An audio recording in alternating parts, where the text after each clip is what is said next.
Et yo tout le monde, c'est Logan Vidéo, j'espère que vous allez bien, mais en tout cas pour ma part ça va nickel. Donc aujourd'hui on se retrouve pour un nouveau tuto. Donc ça va être comment retendre son cap de frein. Donc désolé pour le vent, en fait je voulais vous faire la vidéo dehors, sauf qu'aujourd'hui il fait beau, mais il y a énormément de vent, donc pour vous ça aurait pas été sympa, et pour moi non plus d'ailleurs. Donc du coup j'ai sorti le tracteur tondeuse et je me suis mis à l'abri à la place du tracteur. J'ai quand même ouvert les portes parce que sinon on voyait rien, mais au moins on est à l'abri du vent, donc ce sera plus agréable.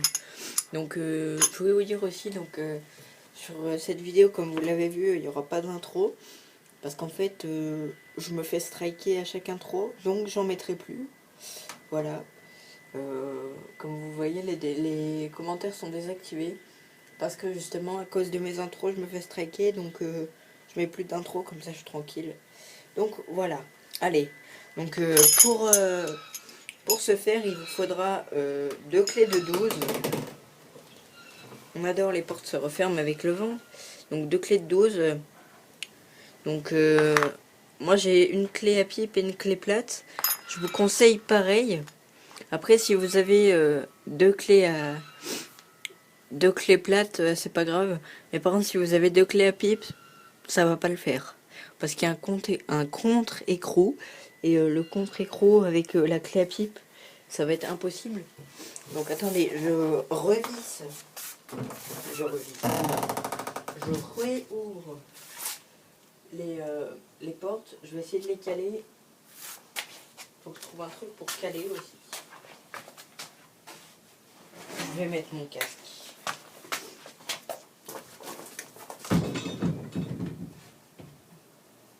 Ok. Bon. Alors. Désolé. Donc je disais, il vous faudra deux clés de 12. Donc en l'occurrence, moi j'ai une clé à pipe et une clé plate, comme je vous l'ai dit. Je vous conseille pareil. Par contre, si vous avez deux clés à pipe, comme je vous l'ai dit, ça passera pas. Il faut au pire deux clés plates. Mais clé plate pour ce boulon là, ça va pas être facile. Franchement, ça peut se faire, mais ça va pas être simple.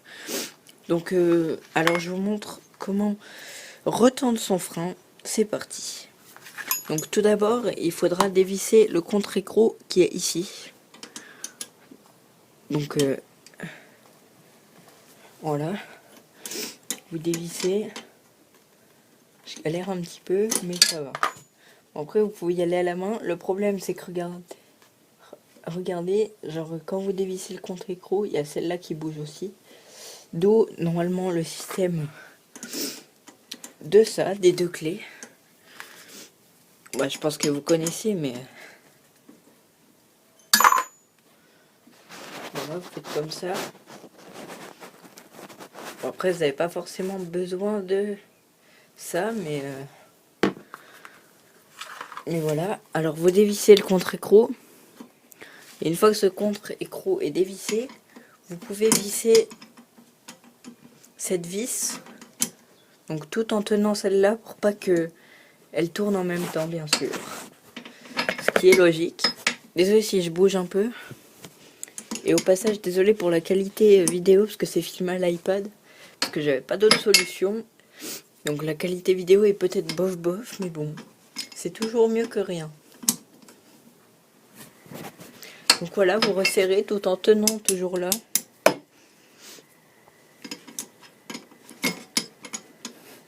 Donc bien sûr, attention à pas trop resserrer, de manière à ce que le quad ne freine pas, quoi. Si vous serrez trop, j'arrive plus à parler, le quad, vous ne pourrez plus le bouger, il va freiner tout seul, donc vous ne pourrez plus rouler non plus.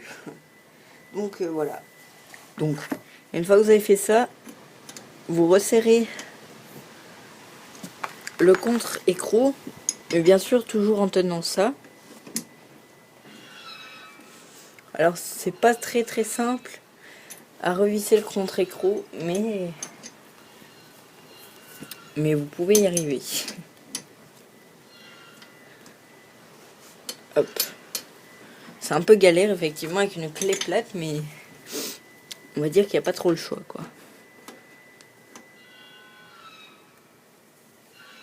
vais déjà m'y prendre de l'autre main. Ça ira peut-être mieux. Bon alors le problème moi c'est que j'ai la durite de frein en fait qui me dérange un peu. Mais sinon ça va. Il y a beaucoup plus dur, hein, on va dire. Bon. C'est un petit peu galère, je vous l'accorde. Alors je vous ai dit, vous resserrez le contre-écrou. Hein.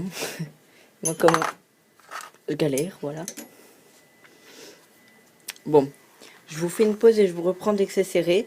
Mais voilà, comme vous m'avez compris, vous tenez ça et vous resserrez le contre-écrou. Mais vous tournez plus ça. Parce que si vous tournez ça, ça va resserrer le frein encore plus.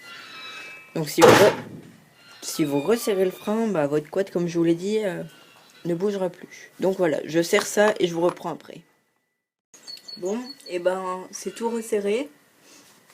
Donc bon, vous pouvez le faire à la main aussi, mais après reprenez les clés parce que sinon ça va tourner les deux en même temps, donc ça ne marchera pas. Donc voilà, une fois que ça c'est resserré, attention comme je vous l'ai dit à pas trop le resserrer, sinon votre quad ne bougera plus. Donc normalement, moi je l'ai pas beaucoup, enfin je l'ai pas resserré en fait parce que je m'en sers pas. Mais en tout cas moi c'est pour le frein de parc, donc je m'en sers pas, donc je l'ai pas resserré. Mais normalement votre poignée, bah, la mienne, voilà quoi, ça freine pas parce que je l'ai pas resserré. Parce que mes plaquettes sont mortes et donc du coup bah forcément ça va pas non plus. Mais normalement quand vous faites ça, le quad, bah, il doit plus bouger. Et voilà. Donc comme je vous l'ai dit, attention à pas trop le resserrer. Mais voilà. En tout cas j'espère que ces petits tutos vous plaisent. Si ça vous plaise, n'hésitez pas à me le faire parvenir en commentaire, puisque cette fois les commentaires seront libres, puisque je ne mets plus d'intro comme je vous l'ai dit. Donc voilà, si les tutos vous plaisent, n'hésitez pas à me le dire, et j'en ferai avec plaisir, parce que franchement ça peut servir à tout le monde, même moi j'en regarde des tutos parce que forcément ça me sert. Donc voilà, merci d'avoir regardé la vidéo, n'hésitez pas à partager, commenter, liker, et à vous abonner, oulala, ça me ferait super plaisir. Allez, ciao. Surtout, n'hésitez pas à me rejoindre sur mes réseaux sociaux, mon Instagram et mon Snapchat. Surtout mon Instagram, on est 70. Donc j'aimerais bien qu'on soit évidemment beaucoup plus. Donc je compte sur vous pour aller vous abonner à mes réseaux sociaux.